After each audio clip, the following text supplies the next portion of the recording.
formidable ça. Quoi? Écoute, croisière en Égypte. Vous remontez le Nil pendant 10 jours. Soirée animée par Aimable et son orchestre. Forfait Paris-Paris pour 2 personnes, 2500 €. T'entends ça, chérie? Ah ouais, 2500 €, c'est pas cher. Hein? Paraît que c'est formidable de remonter le Nil comme ça. J'imagine. Ouais, ça ferait de belles vacances.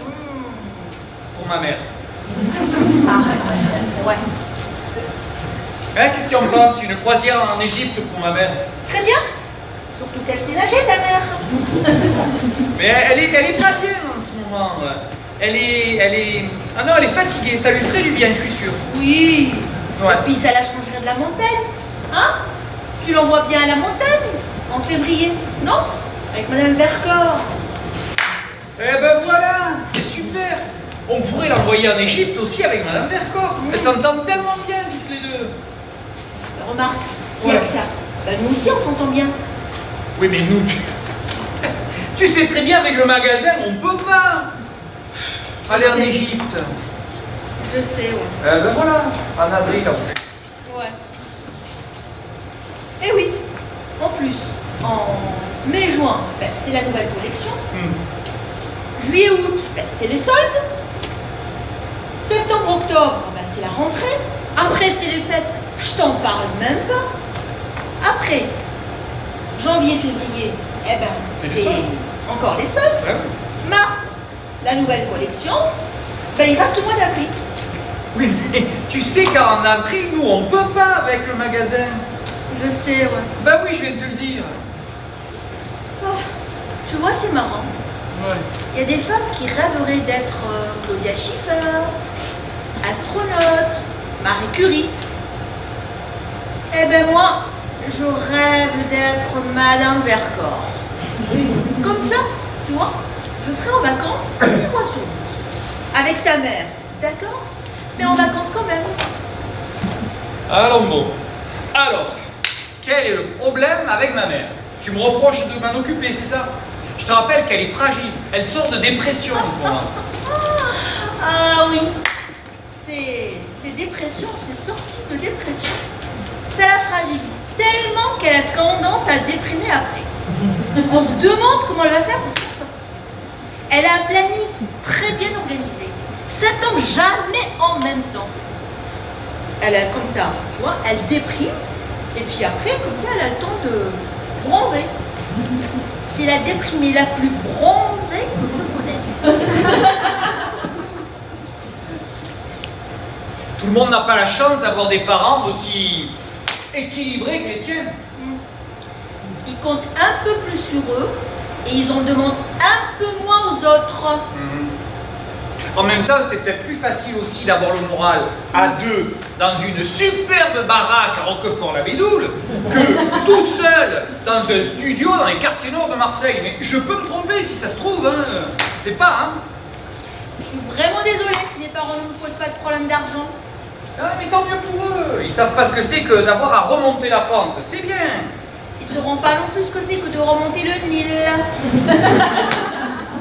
Bon alors, je te rappelle qu'en avril, tes parents, ils sont dans leur grande maison en Camargue.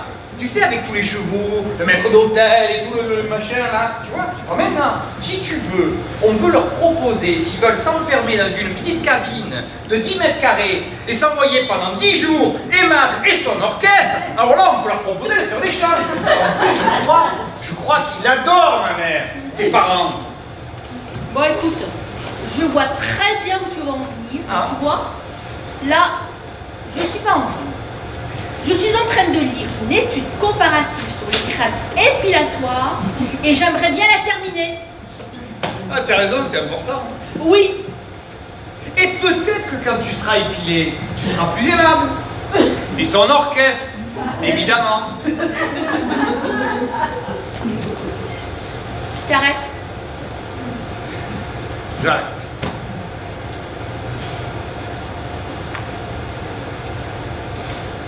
Tiens bas, ma mère. J'ai jamais dit ça. Ah non, non, non, non. Et c'est pas la peine que tu le dises pour que ça se sente. Je serais curieuse de savoir ce qui te fait dire ça.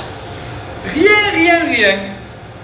Je voulais juste que tu saches que j'avais remarqué, quoi, c'est tout. Je ne sais pas ce que tu as remarqué, tu vois, mais ce jour-là, je ne devais pas être là. D'ailleurs, si j'aimais pas ta mère, je me demande comment je ferais pour la supporter aussi souvent. Eh ben voilà, donc tu supportes ma mère. Et voilà. Très bien. Bon.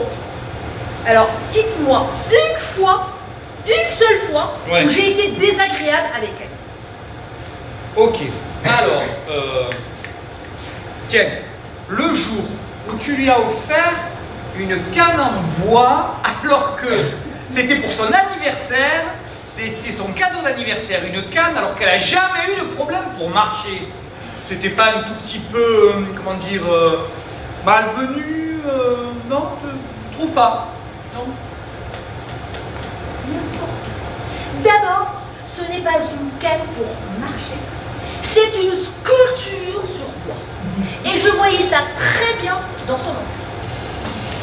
Et s'il y a quelque chose de malvenu, c'est le prix qu'elle m'a coûté. Je te signale au passage que pour mon anniversaire, elle m'a offert une perruque. Je ne sais pas comment je dois le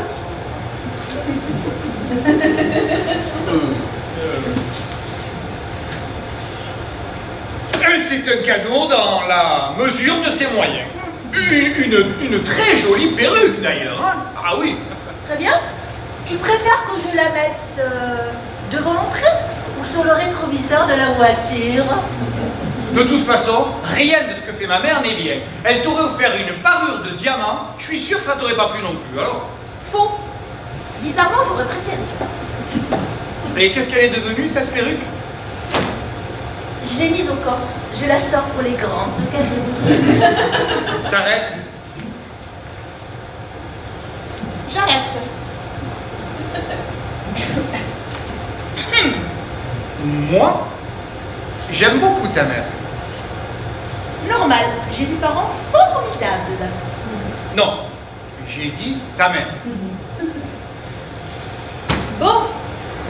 C'est quoi le problème avec mon père? Mon redressement fiscal, c'est lui quand même, non? Faut pas être un peu tordu pour venir contrôler son gendre. Non mais oh! N'importe quoi. Ah ouais? Je te signale qu'à cette époque-là, on ne se connaissait même pas. C'est d'ailleurs grâce à ce redressement fiscal qu'on s'est rencontrés. Ouais ben cher le redressement fiscal et cher la rencontre, hein? Punaise. T'exagères là un peu, tu vois.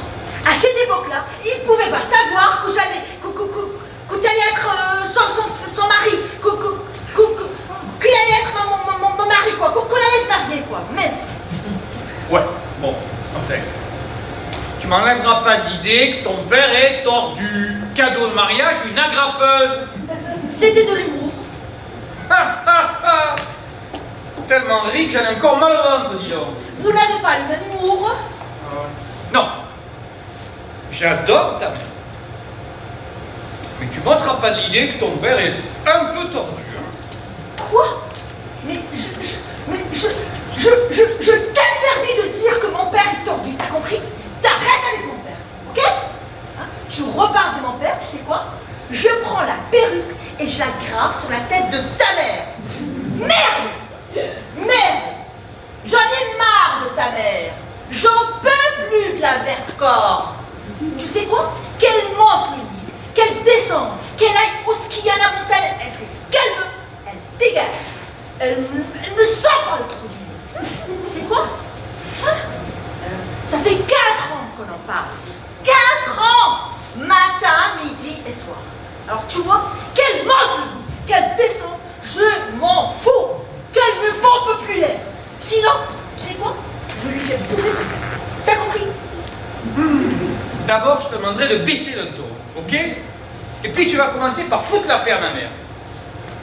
Si mon père était là, encore vivant, il viendrait casser la gueule à ton père tordu. Eh oui, ton père est tordu, ton père est tordu, ton père est tordu. Je dirai autant de fois que je veux. Et si tu agrafes la perruque sur la tête de ma mère, tu te fais bouffer l'agrafage, et puis tous tes magazines, et puis toutes tes crèmes épilatoires. Ah maman, si je n'avais pas été là, je ne serais pas là non plus.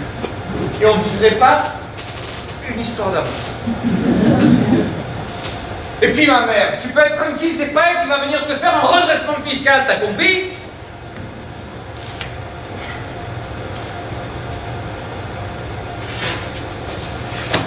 Bon, tu sais quoi? On devrait arrêter de parler de vos parents. Ça nous énerve.